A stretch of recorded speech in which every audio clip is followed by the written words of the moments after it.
Hello and welcome to another part of Shadowrun Hong Kong Extended Edition by Old Man Mamu. And last episode we were running a little bit over Heoi again, and we were founding new stories, especially from Gobet and the dealers on the street. So today we will go to the mission which we got from Isabel, and our team is consisting from Isabel and Raktar today. So let's see how this will go out.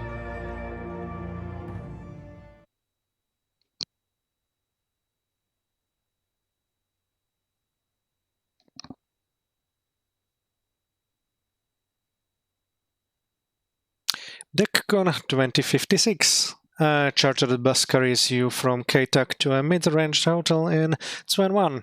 All around you, the happy chatter of your fellow passengers fill your ears. You hear tech speak in a variety of languages and dialects, talk about new lines of drones and decks, arguments over innovations in datagic technology, and baseless speculations about next season of Urban Brawl. Your guest batch, a glossy slip of laminated paper emblazoned with a flashy logo, hangs on a lanyard around your neck. Your ticket into the convention hall, and the only disguise that you should need. The bus drops you in front of the Harbor Spires Hotel, and you promptly circle around back to find a service entrance. Isabel should be waiting for you inside. Continue.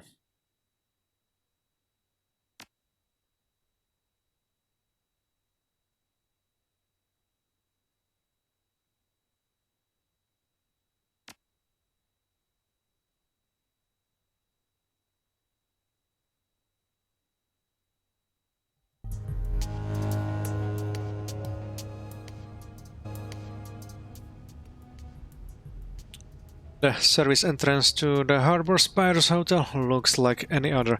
Scuffed walls coated in chipped paint, a floor of well-worn hardwood, a time card reader hanging from the wall, and a slight tilt.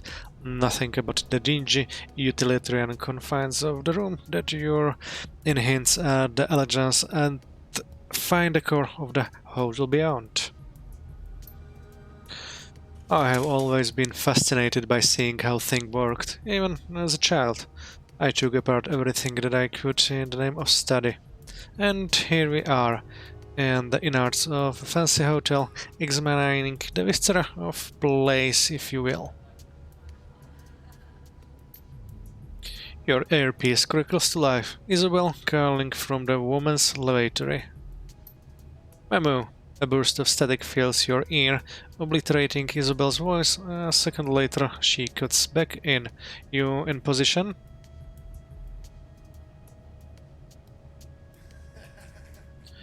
I'm here, yeah. You're kind of breaking up, though.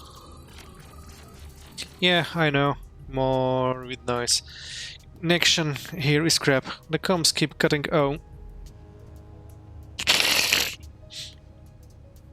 This doesn't bode well. Aren't you coming to be giving us instruction over the com? Yeah, hang on a sec. Static. Not try to boost our signal strength. The sound cuts out entirely for a good 5 seconds. When Isabel's voice comes back, it's half again as loud as it was before. There, that's better. What a pain in the ass this is. There's way too much interference coming from the slow show floor. We aren't going to be able to rely on our comlinks for this. Find us a workaround.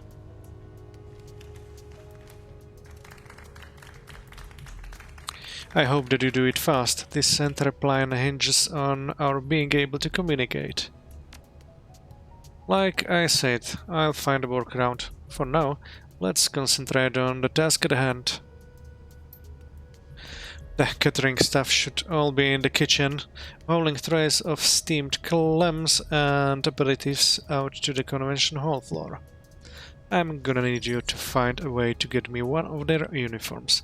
One that will fit someone my size. Decking option. Wouldn't it make more sense for me to disguise myself and deck the admin or computer? No. And why not? You actually know the people here. I don't.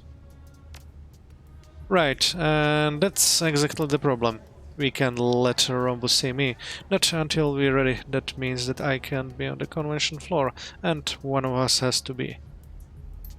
Besides which, it will be helpful to have another decker on the show floor. Everyone here, everyone there is gonna be a decker. You'll know how to talk to them.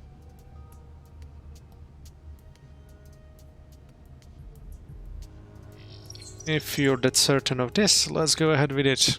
What's the worst that could happen?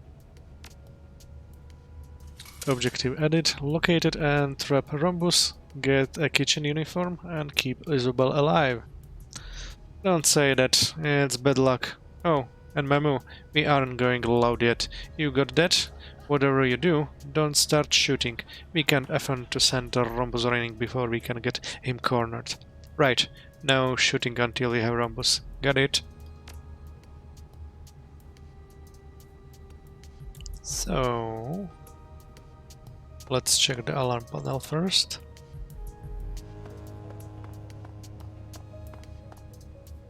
This panel controls simple building maintenance and safety features, while the panel's admin level user interface has been locked away behind a biometric fingerprint reader. A skilled decker could easily bypass such a restriction. View archived work manifest logs. Wang, millions. The damned sprinkles went off again. The entire kitchen was flooded, and Chef Ban quit. We're going to have to go with third-party caterers for the big event this weekend, because we sure as hell can't steam a few thousand clams without any kitchen staff. Decking, forge admin level access and browse the panel's file structure.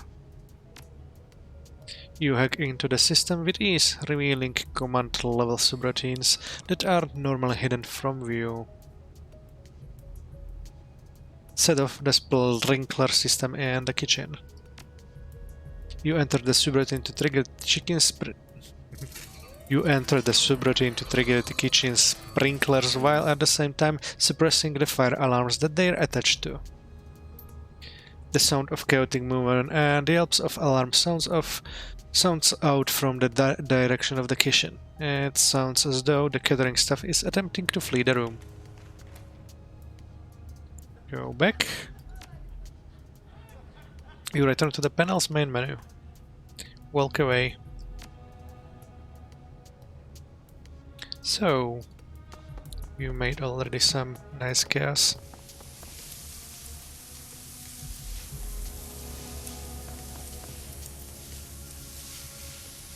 This wall vent looks large enough to accommodate a standard security drone. Send a drone through the vent. Activate a drone to send it to the vent.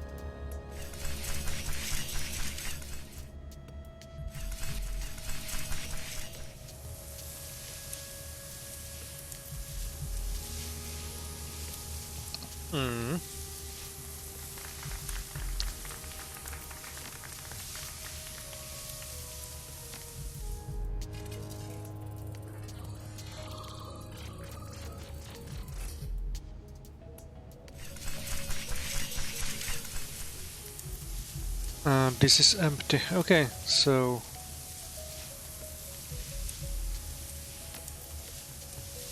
we can go here as well.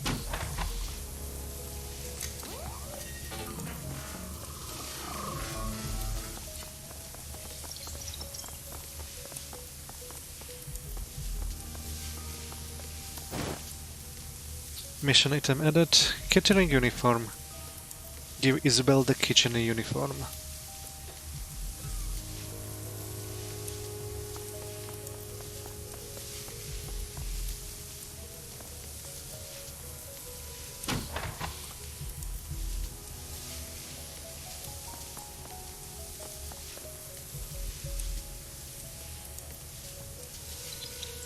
A lot of people here.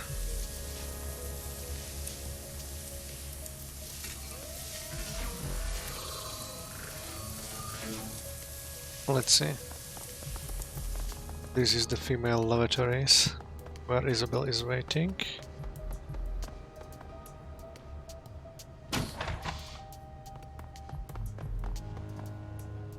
You enter the women's restroom to find Isabel waiting impatiently for you. Her guest badge dangles from its lanyard at a canted angle, and the clumped ropes of her hair look frazzled. At the sight of you, she steps forward. You're here. Good. I was getting tired of hanging out in the ladies' room. You have the uniform? Hand it to her. Here you go. She eyes the embroidery of the logo, nodding. Good, good. This will work. One question for you, though.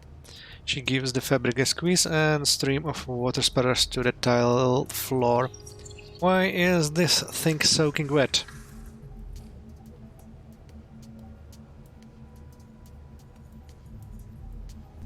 I might have activated the sprinklers in the kitchen a bit. She shakes her head. Mamu, why do you destroy everything you touch? I don't destroy everything, just something. She stares at you for a moment longer, then closes her eyes, shakes her head again to clear it. Anyway, I'm gonna change into this wet, disgusting jacket and hightail it to the employees only door on the far side on the convention hall. She continues wriggling the wet fabric while she talks, grimacing in distaste. They'll let me in, even without a badge. They'll just figure that some rich guy wants a drink. I'll have to cross the show floor, to do it, but that should be safe enough. Nobody pays attention to the catering stuff at these things. So, I'll make my way across, pass through the door, and take the elevator up to the admin wing on the 6th floor. All that you need to do is take your position and wait for my instruction without raising an alarm.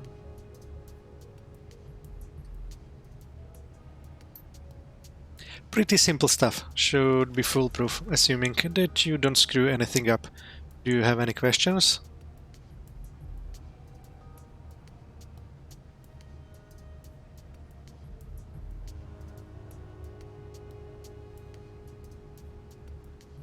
Have you figured out what you're going to do about that spotty comlink connection? Yes, there's a demo kiosk near the VIP entrance. It's running some new Matrix avatar editing suite or something like that. The software is called Perfect Persona. When I get to the admin area, I'm gonna patch myself into the Perfect Persona console and we're going to communicate through that. It isn't the perfect solution, but it beats having to deal with a dropped connection. Just be sure to grab the kiosk when you're in position. Don't let anyone else to get to it. What am I supposed to do on the show floor again? Wait by the VIP area door. When I identify Rhombus, you'll apprehend him and tell him that he is the lucky winner of complimentary VIP pass upgrade. You'll escort him through the VIP doors and to a room that I'll have empty and waiting. Then we'll all get the software from him together, beat him up and stash him in a closet.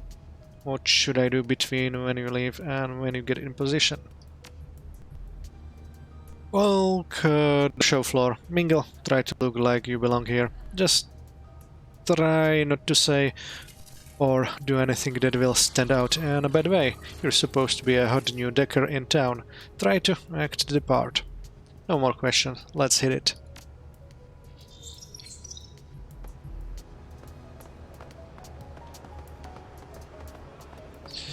Objective edit, blend in and explore the convention floor.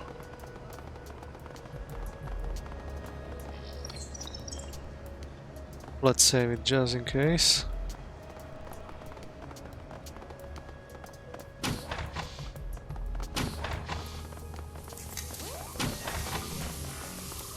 A sketchy-looking man in a long shabby coat stands in the middle of the bathroom floor, teetering on his feet. He blinks at you through red-rimmed eyes crusted over with sleep. Hey there, are you? He checks the screen of his PDA. The Imperator? Cause if you are, I got your stuff. Yep, that's me. Great, great. He lifts an overstuffed plastic shopping bag. Here, you wanna see the whole stock, or do you just wanna buy the items that we discussed?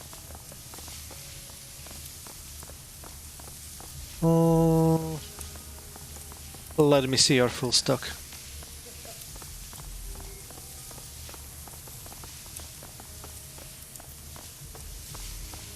Okay.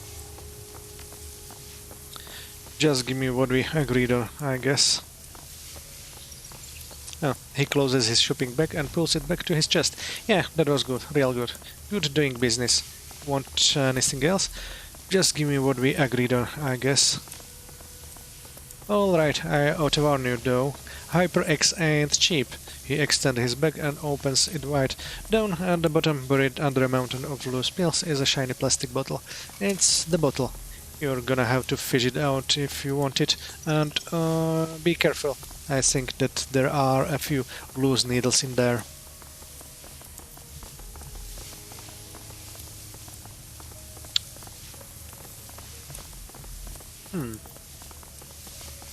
Fish through the dealer's inventory. Sure, I'll take a look. Why not? Okay.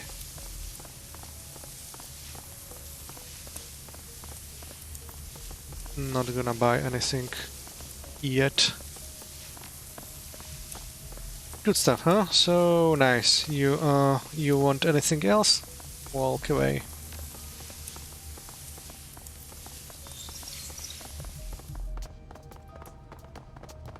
Noodle extruder. A hot noodle dispenser complete with extruder settings for ramen, lemon, juicing, and Shane Fe. Convention goer. This dwarf doesn't have any obvious headwear, but his hands are lined with artfully designed induction pads.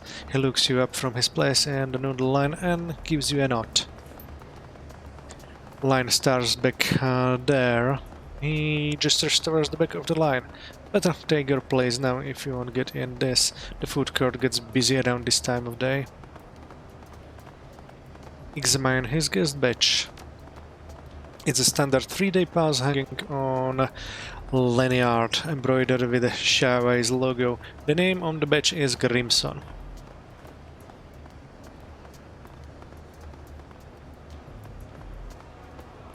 What's worth ordering from the vending machine? He chuckles. Nothing, but getting a bowl from the noodle extruder is a DeckCon tradition. Just do it, whether you want or not.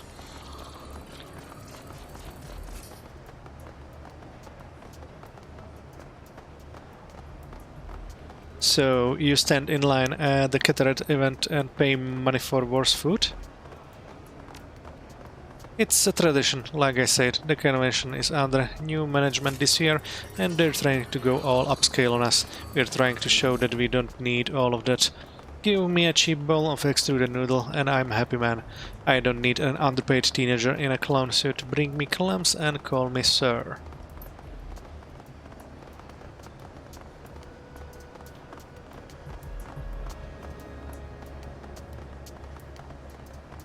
Your back needs something?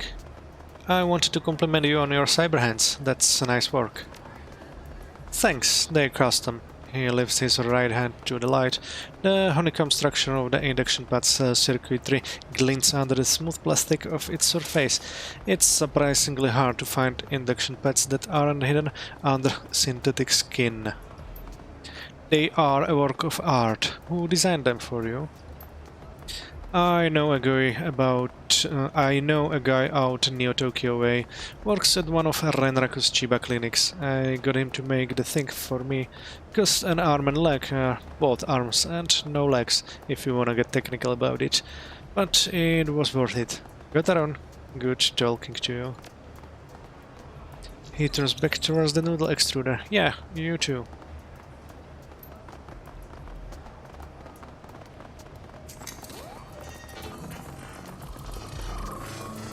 Software demonstration.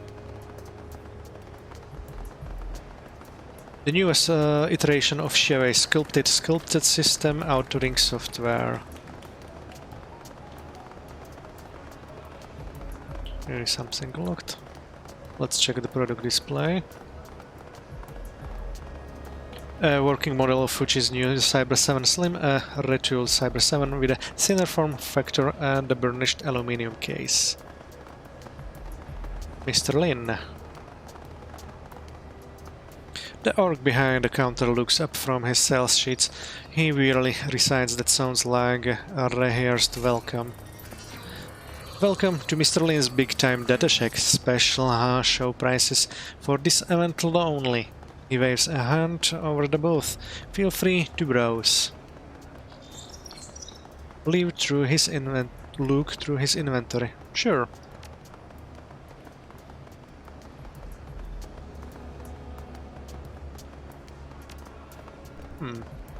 Wondering if they are cheaper or not. Well, let's find something else.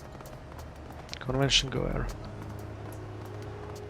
These deckers look different from many of the others on the show floor. As you approach, you see the quiet confidence in their postures and the steel in their eyes. Unlike their peers, these are professionals, Shadowrunners. The most vocal of the three, a female orc with an obvious cyber eye, addresses you. Maybe you could help settle this. My colleagues and I have a difference of opinions on the relative merits of mid-range cyber decks. Would you agree that the Fuji Virtua X is the best mid-range deck in its class? You always do this, Harridan. You word your questions to lead strangers into giving the answers that you prefer. No, the community consensus in what the Virtua X is just an overpriced rehash of the Cyber 6 in nice looking case. Oh, shut up, Beers. Her voice is surprisingly deep and brassy. You're doing the same thing. Besides, everyone knows that Fuji is going down the tubes. Villiers is pulling assets out of the company and transferring them to his other holdings as fast as he can get away with it. So, if Fuji is collapsing in on itself and Fairlight doesn't do mid-range machines, then Allegiance is obviously primed too. The orc sags. Nova Hot here is Allegiance's #1 superfan, in case you couldn't tell. Never mind the fact that their only current product, the Alpha, is woefully lackluster next to the competition. We've been going around and around on this for hours, so what do you think? Which deck is going to be the best in class at the mid-range price point in 57? Hate to decking answer. Hate to break it too, but Fuji is gonna stay on top in the mid-range market. The Virtua X will be best in class for its price point next year, just like it was this year. Beers groans. Oh, come on, how can you still have confidence in Fuji? The president CEO of the company doesn't. Go to Shadowrun and see for yourself. There's a whole mega thread devoted to the subject. I don't let Shadowrun posters tell me what to think. Fuji's on top now, and it will be on top a decade from now. Oh, a Fuji fanboy, huh? Her eyes twinkle. Do yourself a favor and cozy up to Harridan. I'm sure that you two are gonna get along just fine. Oh, shut up, Nova. She smiles apologetically at you. Just a little good-natured ribbing friend. Thanks for being a good sport about it. How are you enjoying the con so far? He shrugs. It's what it is always.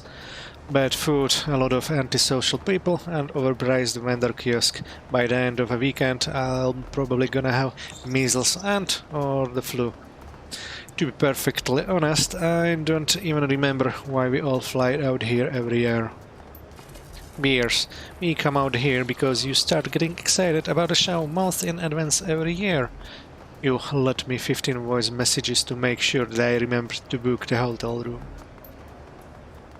That's because I remember what happened in 52. I do enough sleeping on the street back home. I don't need to do it when I'm on vacation too. How many times do I have to apologize for that? I'll let you know when you can stop. Where are you from? Macau. I got a house in Indonesia, spent most of my time in Seattle though. I'm from Phnom Penh, but do a lot of work out here in Hong Kong. Gotta go. Right, she waves. See you around the show floor.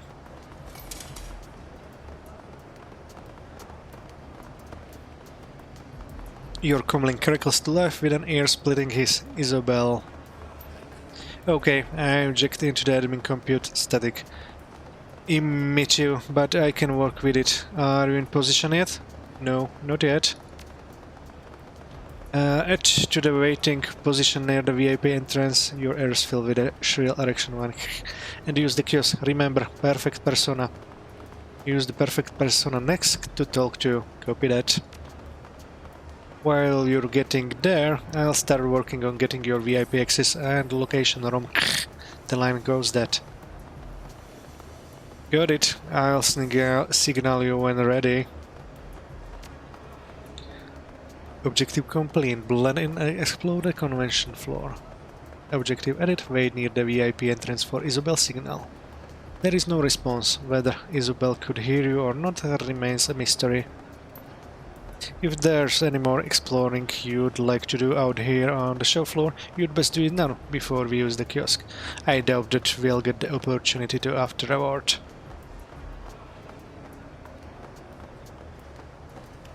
We look around a bit more before we hit the kiosk. Game saved. Okay, so another guy. H. Decker. Of course, does this mean that we don't be compatible with all check interfaces? Unfortunately, we couldn't bring you Ultimate and DataCheck uplink speeds without redesigning the interface. You will have to update your DataCheck to take advantage of these exciting new features, but I have those butchers to help you with that. Excuse me, a presentation is underway, please walk around. Well, I missed the first thing, hopefully I don't miss anything special. An elderly decal with a nickel-plated datajack turns to face you, smiling. Ain't this hell of a thing? Lovely show, lovely show. He nods eagerly, rubbing his hands. Lots and lots of shiny toys. Extend your hand. Memu, and you are? Turtle. He grabs your professed hand and shakes it vigorously. Call me Turtle. Been going to DeckCon for damn near 20 years now, and it's never looked half as nice as it does now.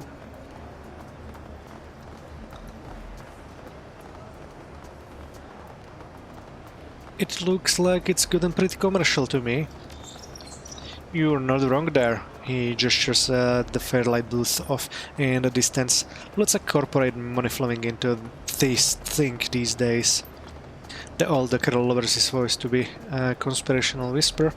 I'm here that the guy who first organized the show sold out to some big promoter, took home a 6-digit paycheck. Lots of young guys have been bitching and moaning all over Shadowrun about it, but not me. I've been around long enough to know the score. Someone offers you that kind of money, you take it.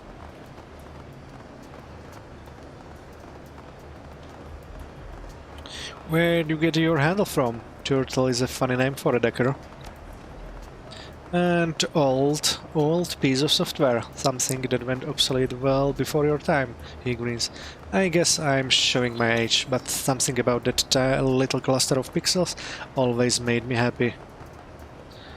Are you here to see anything in specific?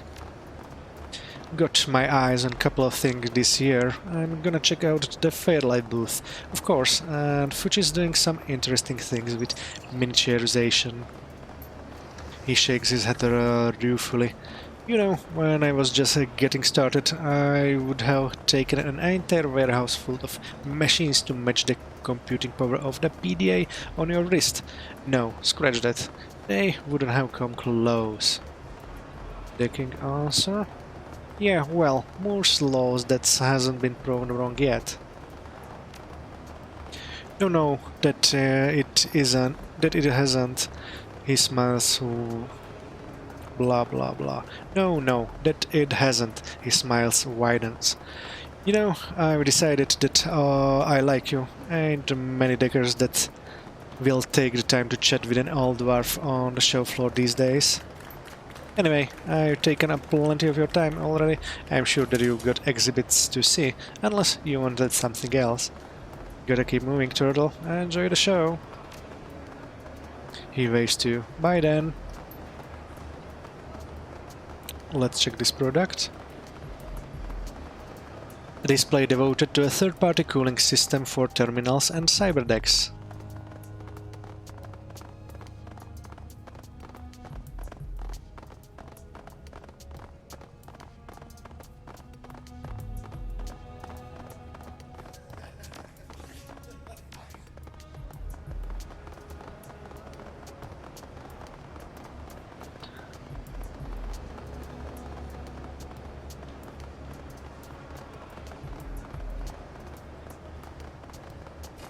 A rack of high-capacity stick memory devices, patent pending.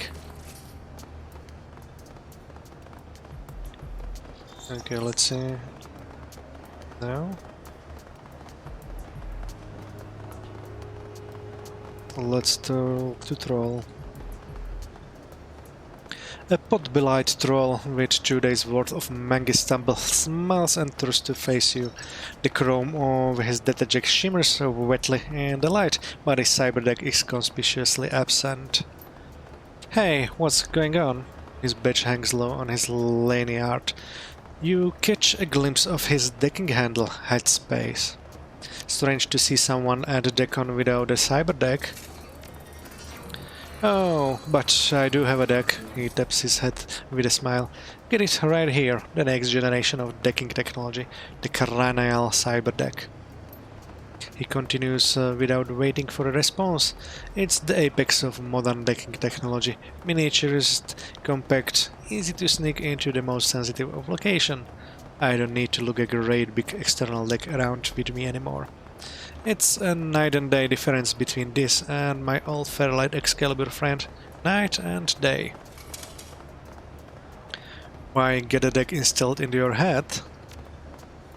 Why wouldn't I? It's compact and versatile. It's fast and powerful. With this sweet baby, I can deck to wherever I go, whenever I want, without having to lug something the size of an electronic cable around with me. It's the best of all worlds, I'm telling you. You gotta get one for yourself. Isabel's voice crackles in our comlink.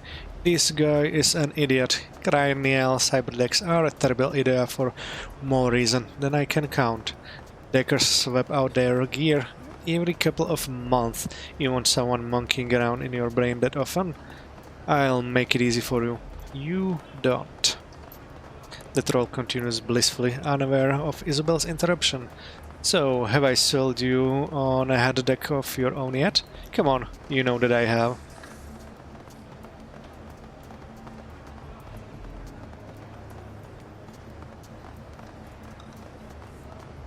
Wouldn't you have people poking around in your head every time you need to upgrade? He blinks. Well, I guess, but that thing is going to be obsolete within 6 months, and then you're going to what? Get more brain surgery? He crosses his arms, sets his jaw It's no different from installing an encephalon, and everyone does that. What do you know anyway? Nothing. Not a thing. Now leave me alone. Oh.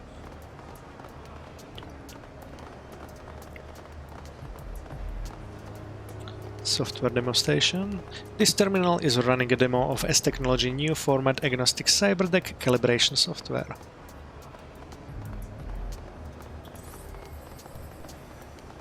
Judging by the patches sewn onto his bomber jacket, this elf is from the Nan Council Island.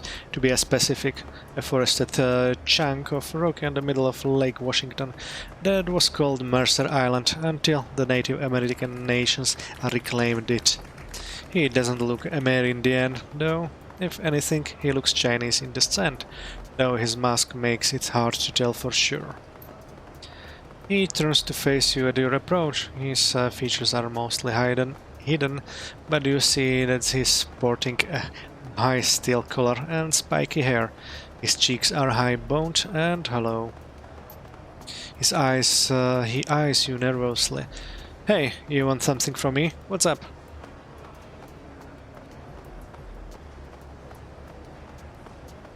Just wanted to get to know my fellow congoers. You from Council Island? Yeah, what gave me away? He makes a point of showing off his jacket.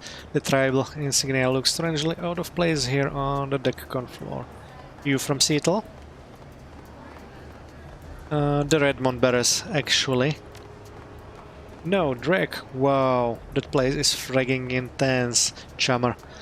The Seattle shadow slang sounds incredibly awkward when delivered in Cantonese, but he doesn't seem to notice. Council Island is NAN territory, and you don't look Amerindian. What's your deal? I'm not Amerindian. I do live on Council Island, though. My dad is a diplomat from Nanook. We live on the island, actually. They treat us like kings there. But you look Chinese. Nanook is in Ireland, isn't it? He nods slowly. This might come as a shock to you, but there are Asian people in Ireland. I mean, we do exist there. As it happens, my father is related by marriage to a minor member of the Connaught family. That's one of the Tuatha De Danann, if you didn't know. You have heard of the Tuatha De Danann, haven't you? Afraid not. No. Care to fill me in? They are the ruling families of Nanook, chummer. Like they run the government there, which is how my dad got his government job. Do you live under a rock or something? How do you not know this? Is there anything in specific that you're here to see? Yeah, I'm here to check out the 57 Fuji Cyber decks. My 55 Cyber 7 is barely cutting in these days. I wanna see what they're coming out with next year, and I've heard that they have a demo station. So, tell me, what's your favorite new ESP for incursion operations? I like Blasthammer personally. Heard of it? It's open source, developed by the Southeast Asian decking community. There's a number on Block IC. ESP Control 5. Blasthammer is old hat, and most of the big corps have easy counters for it. Keep relying on the relic and you're gonna wind up in the morgue. Really? Wow. He tucks at his collar. Suddenly he's out of his comfort zone. I didn't know.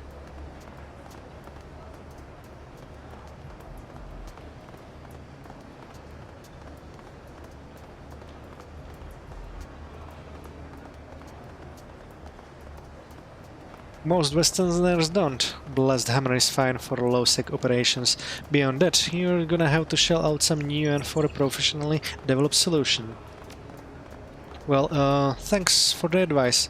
He looks away awkwardly. His voice takes on an apologetic tone.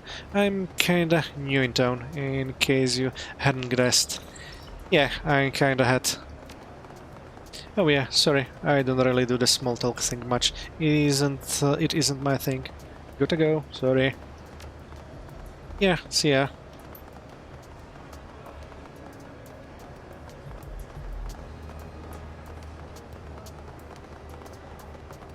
Tired Randy. The man standing at the S-Technology demonstration looks strangely out of place at a Decker convention. He isn't carrying a cyber deck, and you can't see any sign of cyberware on his person, not even at the jack. He looks up from the kiosk, blinking. Did you want to use this? I in your way? He sounds preoccupied.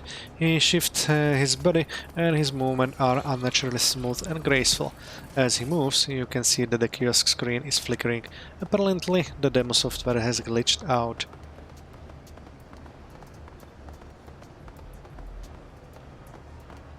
No, that's alright. It looks broken anyway. He glances down at the screen. Oh, yeah, I guess that it's not supposed to do that. I wasn't really paying attention. He clears his throat. So, if you're not here for the kiosk, was there something else that you needed? Examining his visitor badge. The badge hanging from his lanyard is a cheap day pass, only good until the show floor closes tonight. The name Phil says Gamegi in block letters. You aren't a decker, are you? His demeanor changes, goes from tired to suspicious. Why do you say that?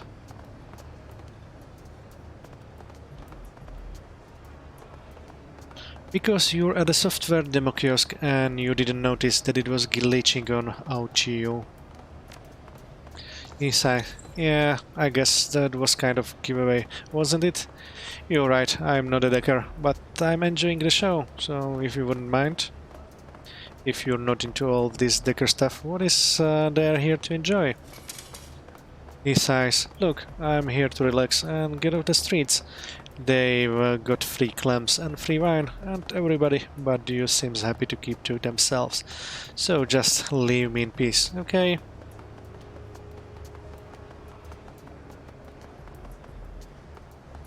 You're here for the clams, really?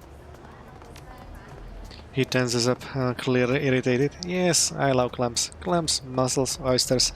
If it's bivalve, I wanna eat it. Butter and lemon are my best friends, and right at this moment, I'd kill men for a wine in a plastic cup. Is that okay with you? Hey, calm down. It was just a question. I didn't mean anything by it. Sorry, I'm just a little tense right now. Honestly, you'd probably have more fun talking with someone else. Walk away. I gotta run. Take care. Later then. Enjoy the show. He turns back to the kiosk, his eyes fixed on the far door. Interesting, so there is another decker. I mean Shadowrunner, with whom I'm unable to talk. They tell me because I don't have correct etiquette. Let's talk to the convention staffer. As you approach the corner of the convention floor, you find a brightly lit entrance. There are signs on the walls pointing toward it. Simpson's Parlor, decking area. As you draw closer, a convention staffer in a blended uniform steps forward toward you. Sorry to say it, but we're a bit crammed right now. If you hang tight, we should be able to squeeze you in soon. There's maybe a half hour wait.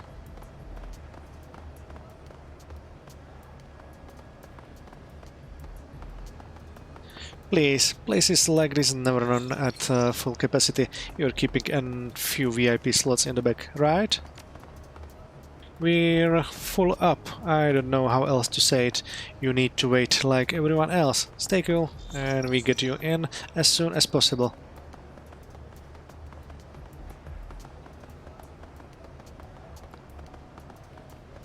Oh, low decking. Listen, man, I'm going in. Feel free to get in my way. His eyes widen in surprise. I'm sorry. I didn't realize who I was dealing with. Here, go on, Toe. Go on through. I think I may just take a lap around the con floor. Take as much time as you need. Wow. Didn't expect to get in.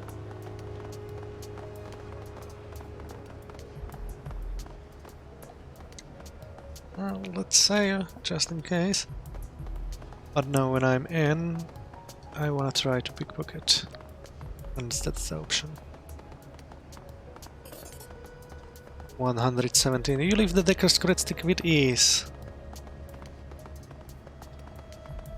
Ah.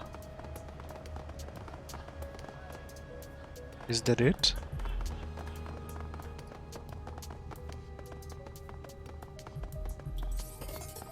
$58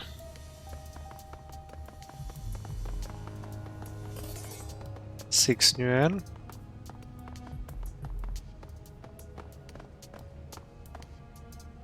Well, I'm an ass. And 23 yuan. Wow. But I was thinking that might be anything else there. Just few nuance.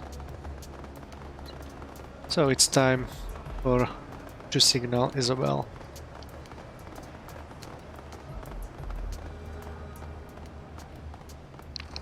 Wait, need VIP entrance for Isabel's signal.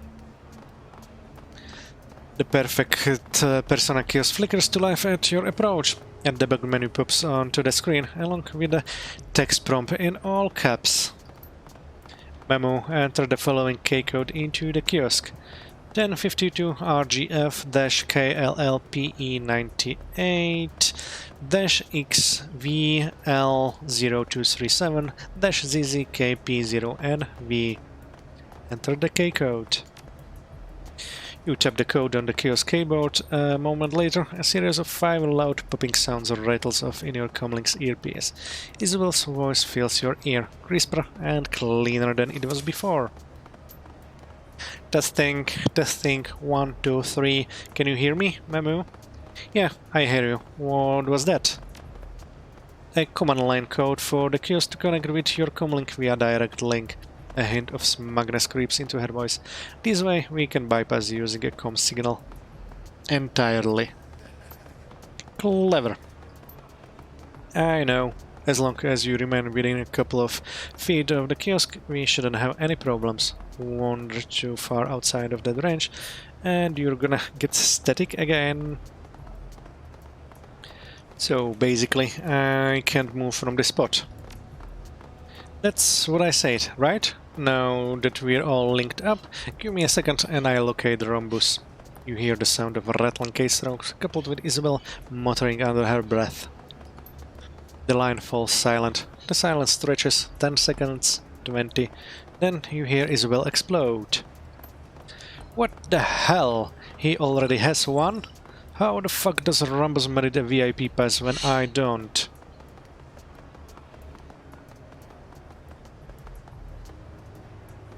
Let me guess, this is where the plan goes off the rails. She rails into your earpiece fuming.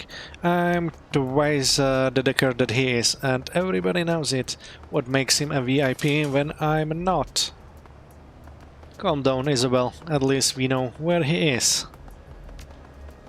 She takes a moment to calm herself. You can almost feel the heat of her anger radiating through your earpiece. Alright, I know which room he's staying in now. Another strange silence. I'll just need a few minutes to get you your VIP upgrade. The line goes dead.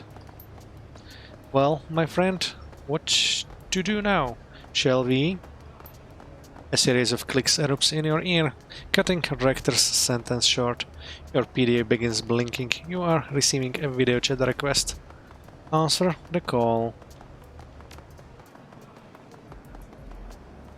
Isabel blossoms onto the screen, along with a pair of towering security guards.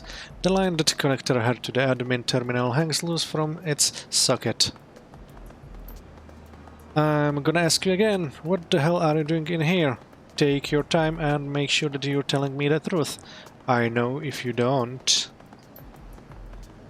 Isabel timbers helplessly. Well, I was just looking for the person who ordered this coffee. What, you were looking for him in the Matrix? And besides, you don't have any coffee, so try again. She continues to sputter, her eyes dart toward the screen fixing on you. You can see the desperation on her face. Well, I need to,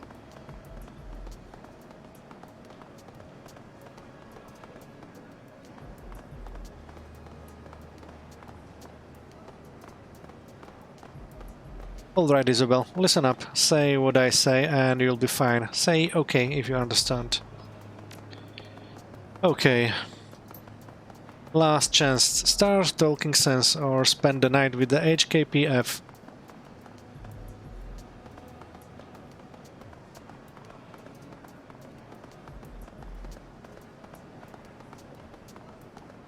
My coworker sent me in here as a prank. I feel like such a fool. My coworker sent me here as a prank. The words sound rehearsed, but they're tinged with enough genuine panic to be plausible. I feel dumb. The guard glances at his counterpart. We don't have time for this. Just kick her out and be done with it. The guard in front of Isabel straightens. Yeah, you're probably right. She looks down on Isabel, hands on her hips. I'm gonna let you go with a warning this time. But only this once. If I catch you anywhere near this room again, I'm turning you over to the police. Get it? But I...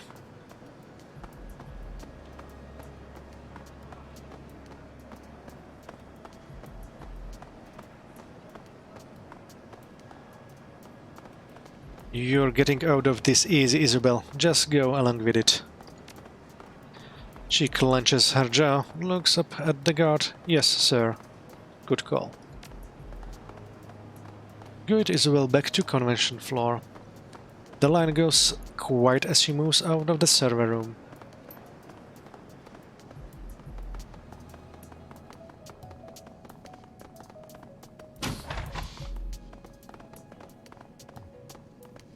What a damned nightmare this is turning out to be. I'm sorry, Memo, but I couldn't get you your VIP access.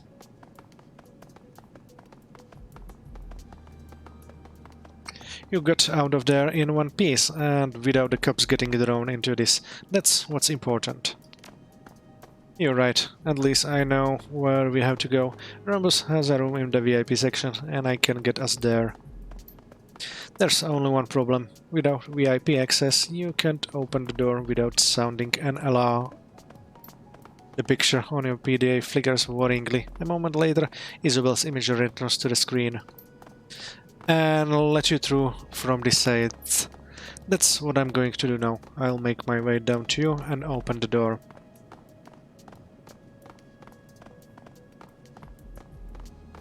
I lost a bit of that. Are we gonna have communication problems again?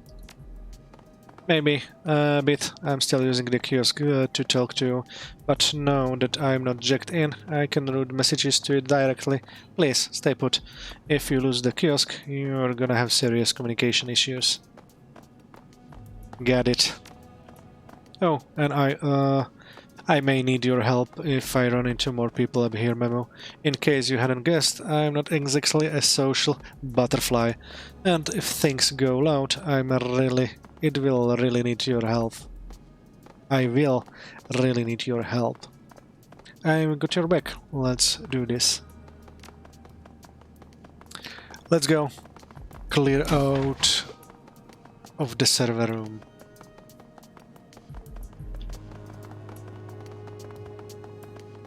Okay, which doors first? This one?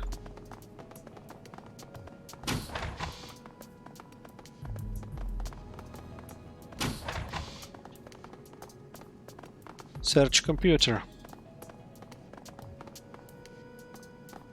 Isabel takes a quick glance at the terminal. I'll be damned. It's logged into an unbeen inbox and somebody left it unlocked. I can't open the door for you from here, but we can read the messages if you want.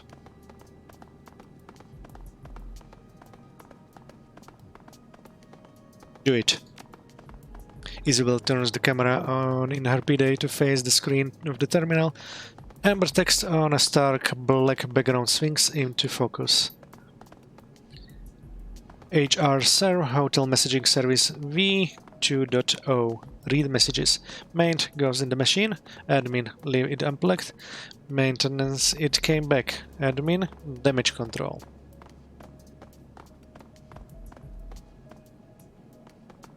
Open the first message, Isabel. Open Nancy. To admin, Wink C. Look, I'm gonna write out and say it. The security guys are right. There's something horrible wrong with that noodle extruder. I ran a diagnostic on it this afternoon. I was halfway through recalibrating the bronze nozzles when the damn thing started humming. And sure enough, it started churning out steaming hot Juke Sink noodles, just dumping them into the palms of my hands. I don't ever want to see the blisters I'm sporting right now. Now, here's the freaky thing. The Dove hoppers was empty. I unloaded it myself prior to beginning the diagnostic. I want to repeat that. It was producing Dove out of thin air. That machine is haunted. You want my advice, you'll get rid of it before the show. Opang, Nancy. Isabel blinks nonplussed. Huh, I don't know what I was expecting this message to be, but that wasn't it. You want me to keep going? Open the second message. Wingtse. DeckCon. Oh, the noodle extruder in the food court area is out of order and should be left unplugged until further notice. Under no circumstances should any hotel or DeckCon employee tamper with this device. Maintenance is looking into it. Again, do not plug in the extruder. Severe disciplinary actions will be taken against any employee caught disobeying these instructions. Wink C. Alright, you want me to open another message? Open the third one. Opang Nancy to admin Wink C. Okay, I'm getting seriously creeped out over here. The damned noodle extruder is back C. I can explain it. We boxed the thing up yesterday and sent it to the manufacturer.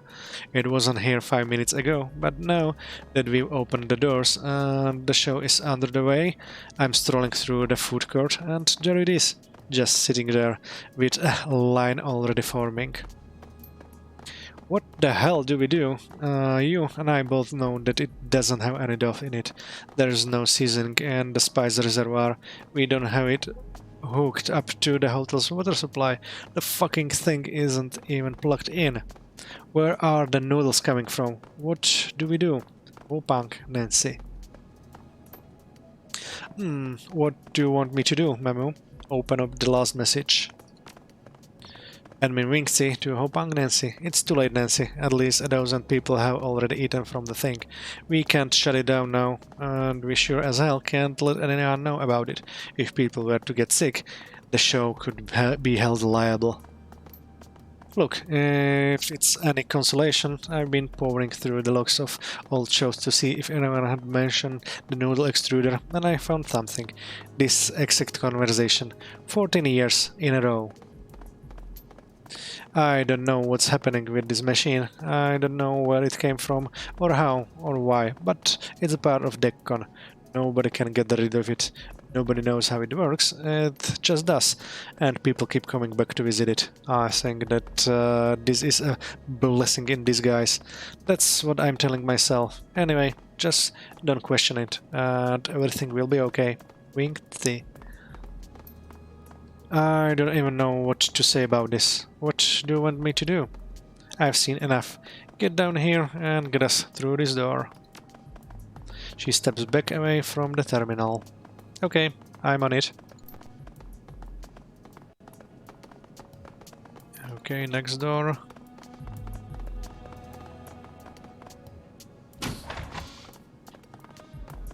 Let's inspect. Info about the conference room schedule tells you about the high-level exec in conference room 3 on the bottom floor. Conference room 3 on the bottom floor. What was that?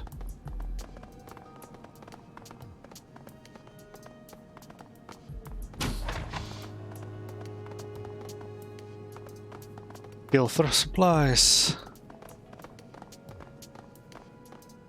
Advanced medikit. The advanced medikit that heals you and or any team member consumer when used can be used outside of combat. Take.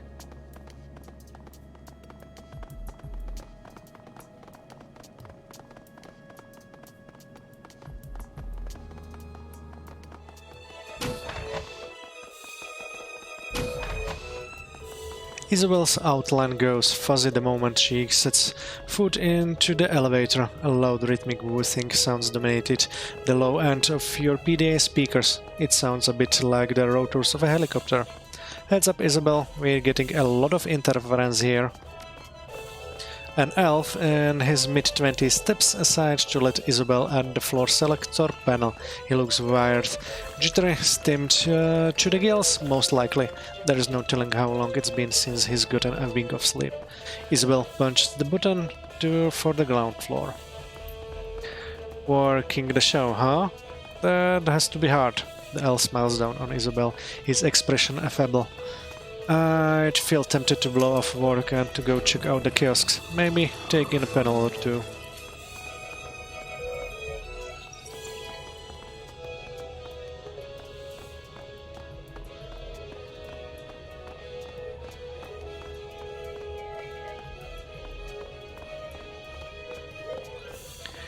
This Decker stuff isn't really my cup of tea. I'm just here to work.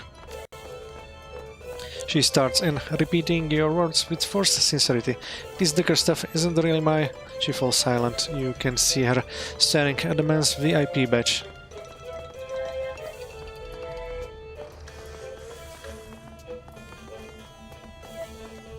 Just say what I tell you, Isabel. Don't go off script.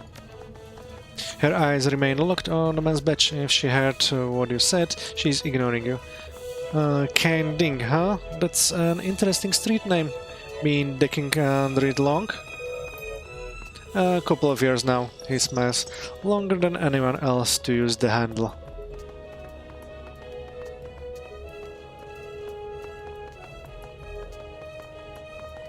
Just smile and nod, Isabel. You're trying to go unnoticed, remember? If she heard you, she doesn't acknowledge it. I know who you are. You're the one who shut down the Kowloon City power grid 6 months ago. He clears his throat. Yeah, that was me. Let's just keep that between ourselves, though. Alright? That little stone screwed over a lot of local deckers. Her voice is soft, but you can detect a definite undertone of hostility. A couple of them soaked up nasty hits of dump shock because of it. You wrecked the grid while they were jacked into their home machines. My team was in a bind. They needed a power outage right then and there, or they were cooked, so I gave them one.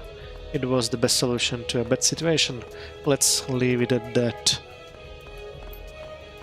An icy silence descends on the elevator car. A few seconds later, Isabel pierces it. There was this Decker. He lived out in Heoi, called herself Spinster. She was a good person. Now she is in the ground. She never came back out of the coma that you stunt put her into. Another long pause. Slowly, Dink extends his hand towards the emergency brake.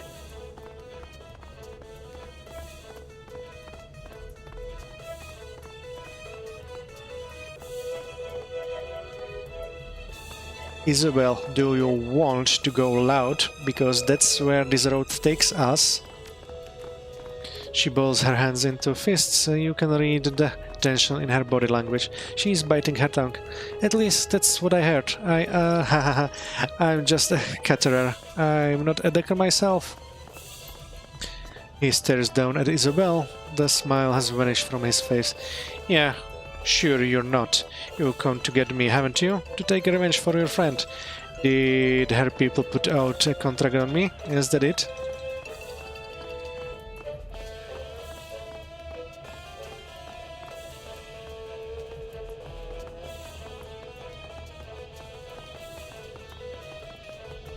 I'm not a decker, honest. I'm just a caterer who spends way too much time lurking on the Shadowrun BBS. I'm not a decker, I'm just a caterer who spends way too much time. Abruptly, the connection cuts to static. Please, Isabel, don't be doing anything stupid right now. The static pops and hisses for 10 seconds. 20. Finally, the picture warbles back into view. Kinding is in mid-sentence, practically frothing with rage. Did what I had to do? If you were in my position, you'd have done the same. If you'd have gotten them killed. He's shouting. The sounds of it reverberates in the car-cramped confines of the elevator car. There was no third way out of that scenario. Isabel starts to respond. The anger is clear in her tone. I would not have... Isabel, stop. Listen to me. She stopped short. What? You're crazy. An insane person. And when I get out of this elevator, I'm going to the hotel security office.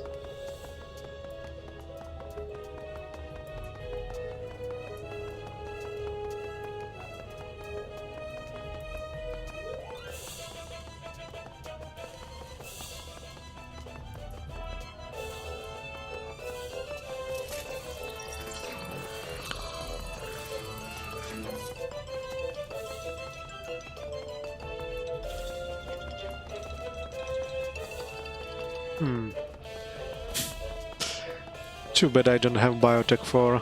That would be funny. But...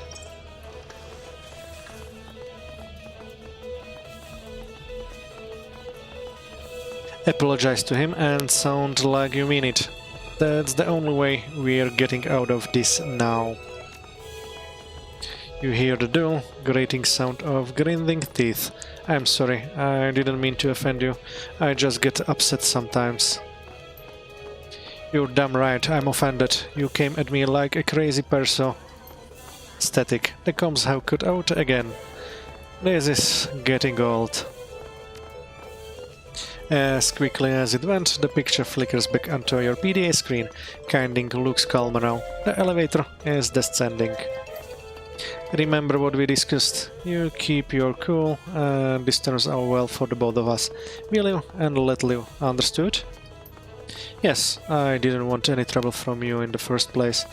I'm just glad that it was all a misunderstanding. Please, don't take this the wrong way. But I'll be happy if this is the last that I ever see of you. The feeling is mutual. The car finally slides to a halt and elevator doors slide open. The other decker doesn't get off. Enjoy the rest of the show. Now, get a move, Isabel.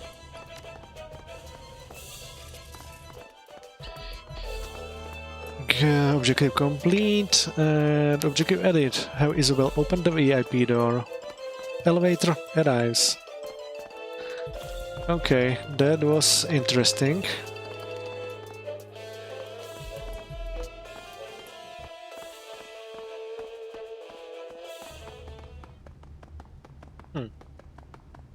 This is locked and here we have some security.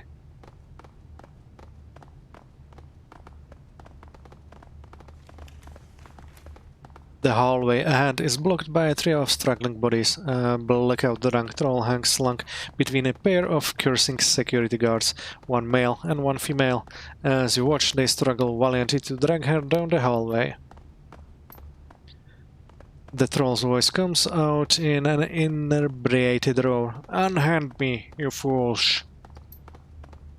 The older of the two guards, a middle-aged man with a pompadour haircut, struggles with all his might to keep his prisoners flailing unconstrained.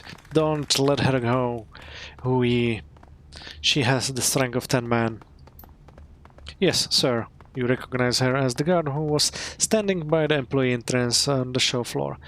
How she got roped into troll howling duty is anyone's guess. The security captain locks eyes with Isabel. He barks out an order. Clear the hall.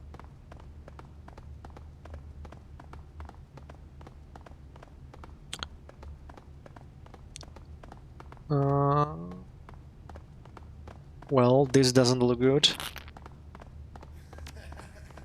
Isabel's small voice chirps out, echoing your words. This doesn't look good. With an exaggeration motion, the troll swings her head towards Isabel. You, dwarf girl, help me.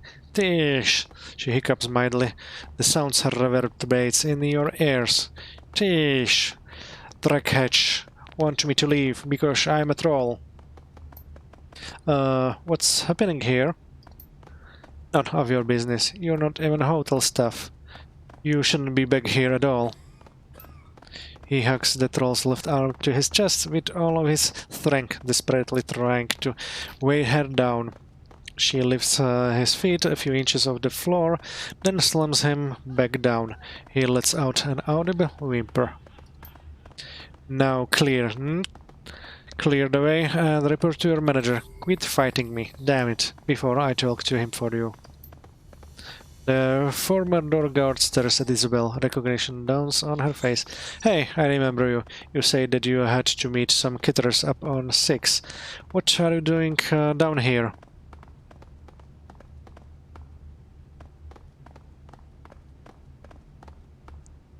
Okay, say, I was just checking to see if anybody down here wanted a drink.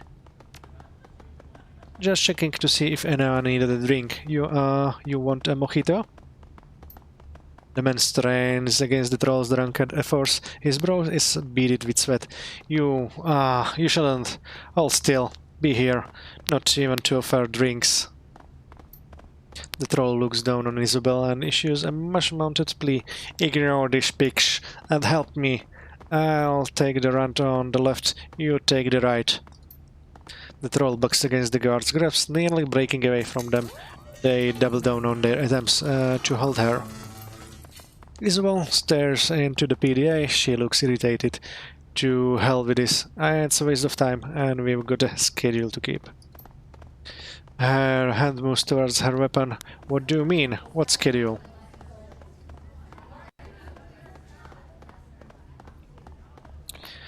Intelligence. Tell him the catering schedule. We're serving dessert in 15 minutes. The dessert schedule. We're dishing out pie in 15. The guard looks at her boss. The security captain strains courageously against his captive's flailing arm, obvious to everything but his own struggle.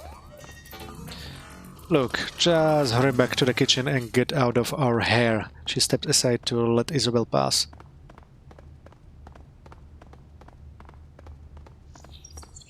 Good job, Isabel. There is a brief pause, then she mutters a response under her breath. The mic barely picks it up. This is exhausting. No more improvisation for me.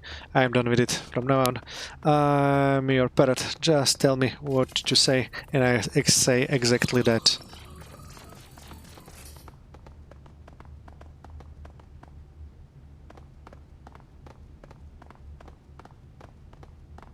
If that's the way you want to play it.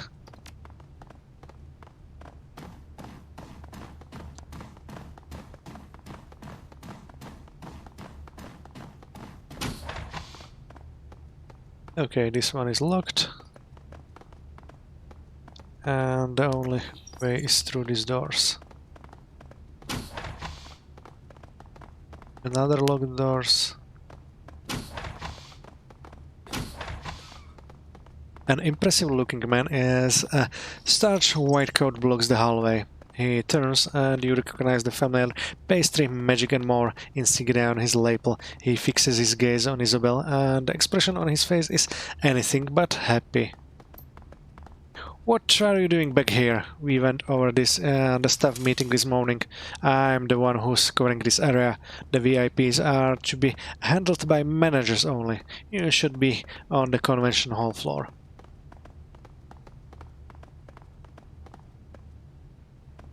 I know, sorry. They sent me back here, but I think it was a prank. I know, sorry. They sent me back here, but I think it was a prank. Looks like she was telling the truth after her encounter with the guards. She's repeating everything you say verbatim. And you fell for that? You had specific instructions to stay on the show floor. I didn't know. I'm new here. I didn't know. I'm new here. Yeah, no shit. I don't recognize. You become dimly aware of a figure looming behind you in the convention hall. You here? You must be joking, man. You've been on that kiosk for 20 minutes now. Wait, excuse me, what? He leans in, gets in your face. You can taste the onions on his breath. I said that it's time to get off the damn demo kiosk. You've been hogging it for way too long, and there's a line here. Just give me 5 more minutes and it's all yours.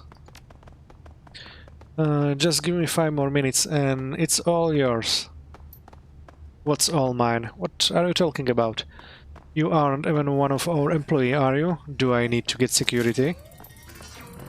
I say, that's enough. I've been following the devs of this software for months now, and I traveled 17 hours to try it out myself. You do not get to tell me that I flew here for nothing. Get the hell out of the kiosk, or I'm calling security.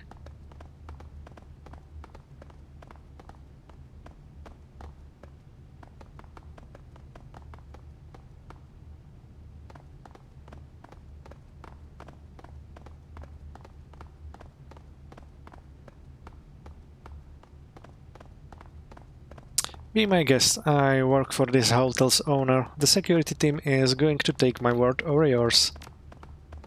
Oh yeah? And what do you do here exactly? He stands, hands on his hips, his jaw thrusts out. Tell me why I have to wait on you. Be my guest, I work for this hotel's owner. The security team is going to take my word over yours.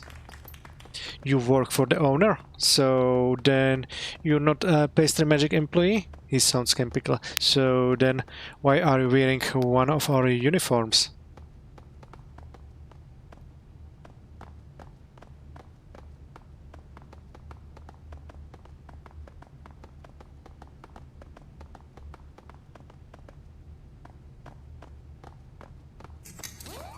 I'm here to gauge customer satisfaction with the show. We're trying to decide whether to host DeckCon again in 57. Collecting candid interviews with convention goers and subcontractors is part of that.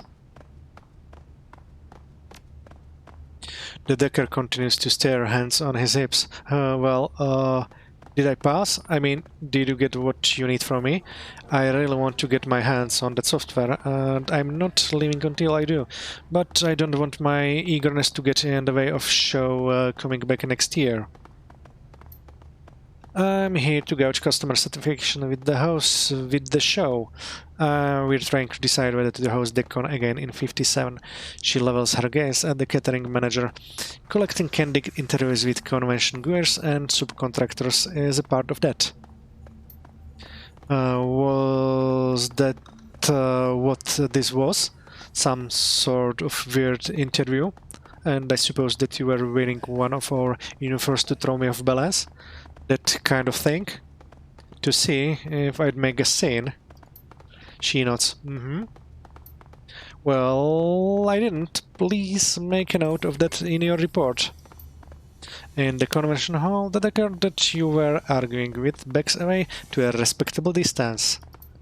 The catering manager steps aside to let Isabel pass. Okay, so that was interesting.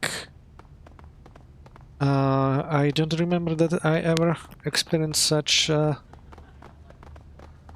type of dialogue in any other game before. Oh, funny. Okay, let's check these doors.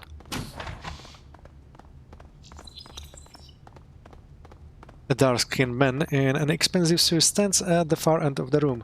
A cord tethers his data jack to a port in the hotel wall. His eyes are glazed over, dead to the world.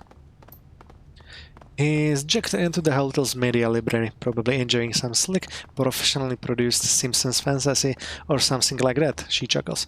He doesn't even know that I'm in the room.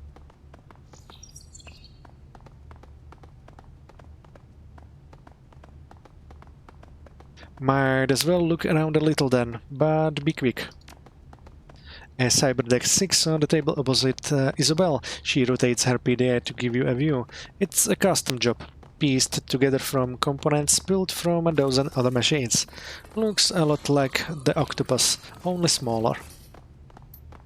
The display has been pulled from a future model designed for export into the UCIS with a chrome bezel and the red LED accent lights. The keyboard is a mechanical relic with round, heavy keys that appear to have been salvaged from a typewriter. Judging by the Pashto characters emblazoned on the keys, it's probably of Pakistani make. The case is heavily modified Renraku design. You can see components from at least a dozen other manufacturers jutting out of it. At least a dozen other elements jump out at you, each stranger than the last. A custom stamp on the case label it as the property of the binary Bart. Isabel stares at the monstrosity, her jaw hanging open. That might just be the most beautiful thing I've ever seen. Grab it then, but hurry, you need to keep moving. Isabel grabs the cider deck in both hands and heaves. It doesn't budge. On the other side of the room, the decker jolts back to life. He turns to face Isabel, his motion strangely languid. Excuse me, that deck is mine. His tone is calm, conversational. It's also maglocked to the surface of my desk. No, stop touching it, please, or I'll be forced to call security.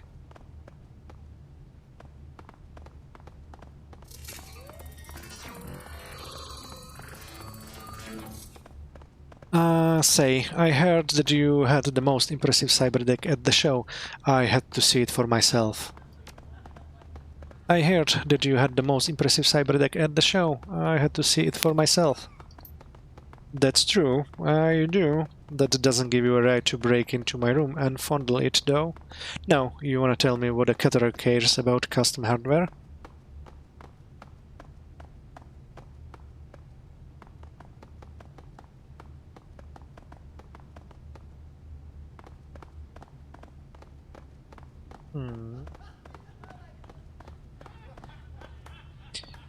Say, yeah, I'm a caterer, but that's just a job. Decking is my life.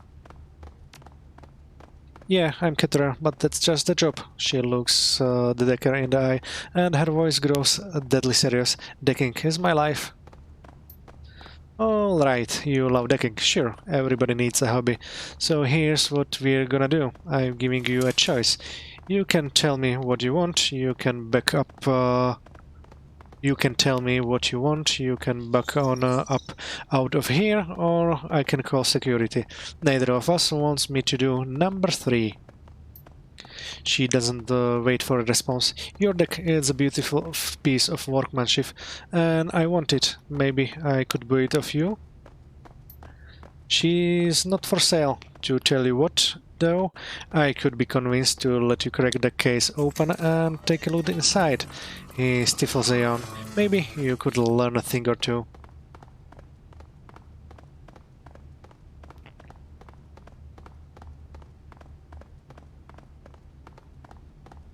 Alright, Isabel, thanks the man. Look at the box and get the hell out of there. Hey man, thanks, really, I appreciate it. I always love looking at custom builds.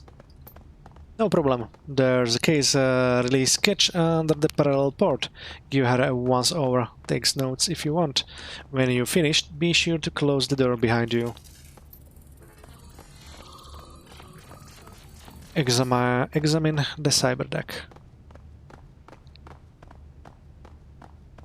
Isabel cranks the case on the deck, lifting it high. She studies the innards of the device intently, her eyes flitting from connection to connection, from card to card. This is some genuinely impressive work. A few minutes later, she snaps the case back shut. Thank you, Mamu. In a day full of unpleasant surprises, this was a really nice one. Hey, that's great. Now hurry up. We still need to get to Rhombus. Mission item added. Pay data. Prototype deck info. Interesting. Okay, so let's get out of here. Open the VIP door. Objective complete and new edit. Go to Rhombus site. That's got it. That's where it is. Blah blah blah.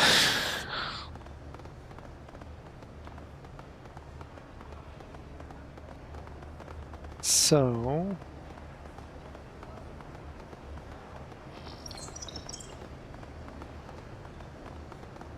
let's check the noodles thingy. If anything unlocked with the interesting. Unfortunately looks like not.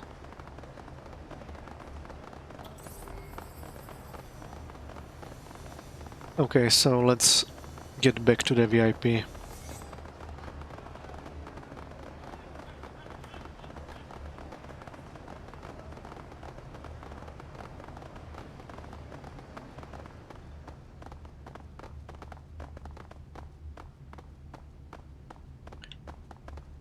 Let's... No. Don't go there. Let's go right here.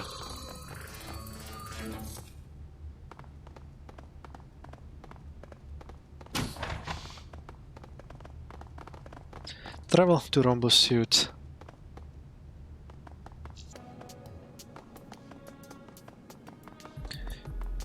Objective complete.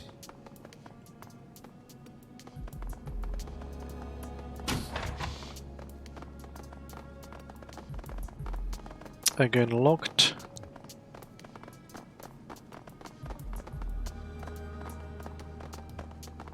Only one door are open.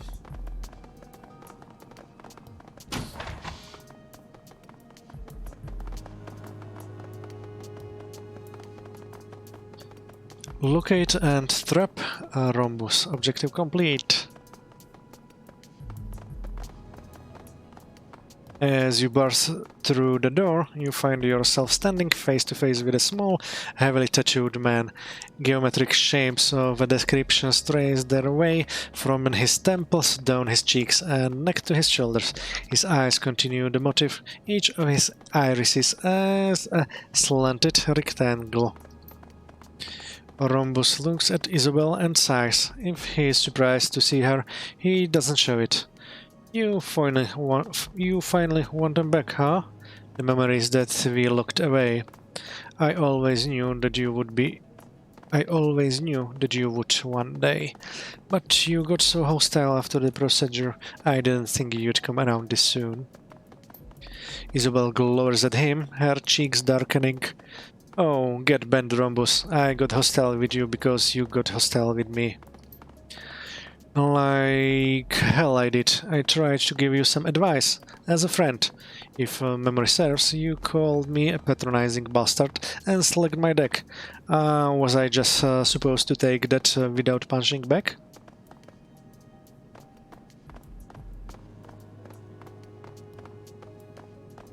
Whoa, Isabel, you slugged his deck?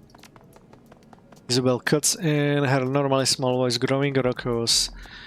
I called you a patronizing bastard because that's what you were being. You would have taken that tone if I were a guy, or an orc, or a troll. You talked down to me like I was your little sister or something. Well, guess what? I'm not. Whoa, hold up. I talked that way too because... She shouts over him, cutting him short. Also, punch back?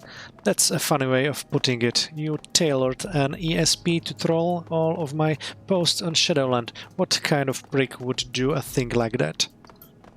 His face goes beet red and his chest puffs out. The kind whose cat you had killed, you little monster. Captain Whiskers was just a house cat. He didn't have anything to do with this. She rears back in indignation. That wasn't me. I would never hurt the cat. If I were going to have someone killed, it would have been you.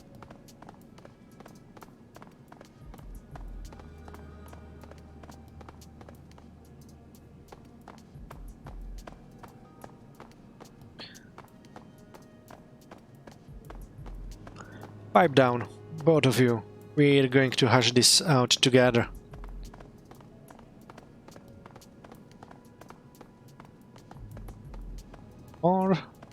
Shut up. Oh, I don't know. Both of you, shut up. There is a moment of stunned silence, then Rhombus licks his lips and speaks. I can't believe that this is happening to me, all over me trying to do you a favor. He shakes his head at Isabel. That will teach me to try to give a friend some advice, I guess.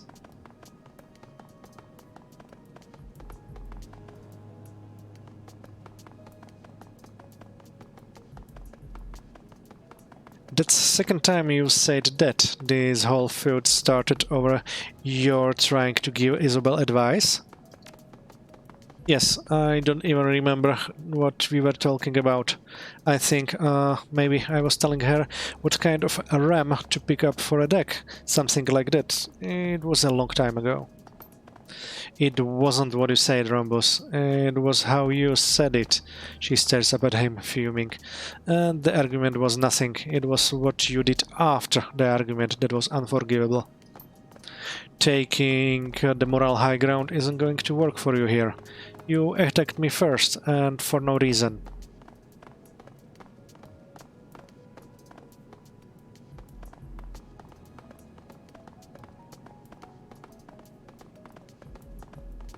Okay, from what I'm getting here, you both hate each other, but you are friends, right?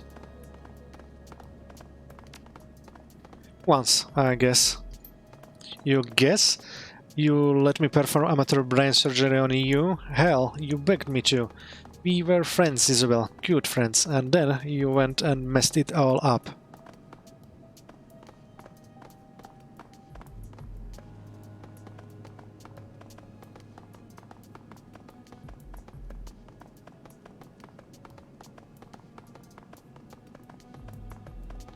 Amateur brain surgery? Please explain what that means. What the hell has this been about?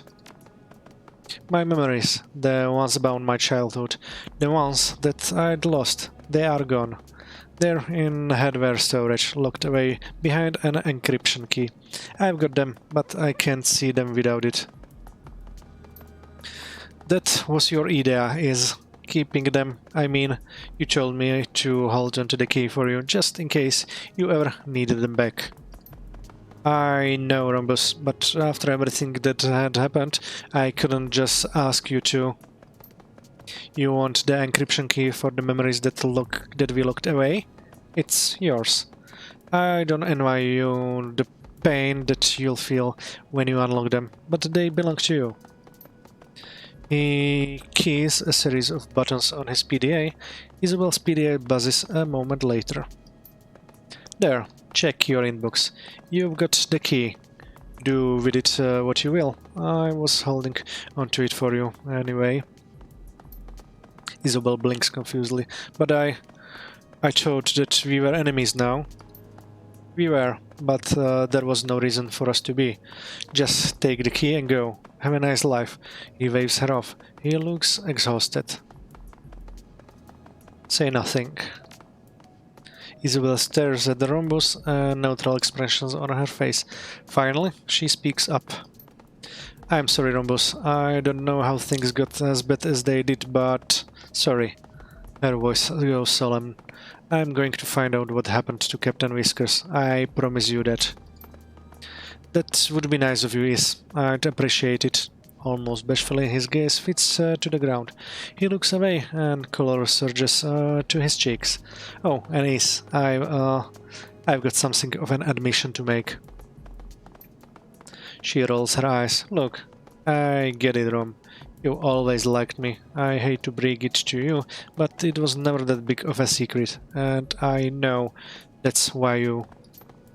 His eyes go white. He raises his hands, palms out, and shakes his head. What? No. No. That's not it at all. I mean, you're a nice girl and all, but just... no. Color rushes to her cheeks. But then, what? My panic button. He flips his sleeve inside out, and you can see a blinking red LED embedded in the fabric. I tripped it when you broke in. The cops are on their way, but wait, don't freak out. I'll call them off for you. Oh, She shuffles her feet, looks away. Thanks. Hey, what are friends for? You just wait here. I'll go meet them in the hall and draw them off to another room. Shouldn't take 2 seconds. Oh, and it was nice catching you up with you. Good luck with the whole memory thing. You're gonna need it. She nods mutely. Rhombus takes off at a run, then disappears down the hall. Hello, security. I had to go to room 203. Leave the hotel. Objective. Okay, so let's go out. Oh, here is HKPF captain. The police captain doesn't even bother to look down at you. She waves you off, an irritable expression on her face. Stand back, please. This is a police matter. Sure thing, officer. Keep up the good work. Enjoy the show. Okay, so the guy did what he promised to us.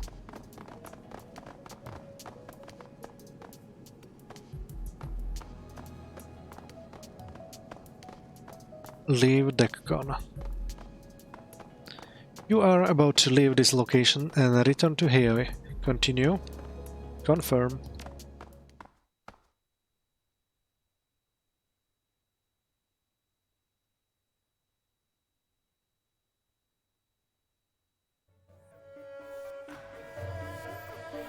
And that was the end of the 12th episode of Old Man Plays Shadowrun Hong Kong Extended Edition. And I hope you enjoyed it as much as I did.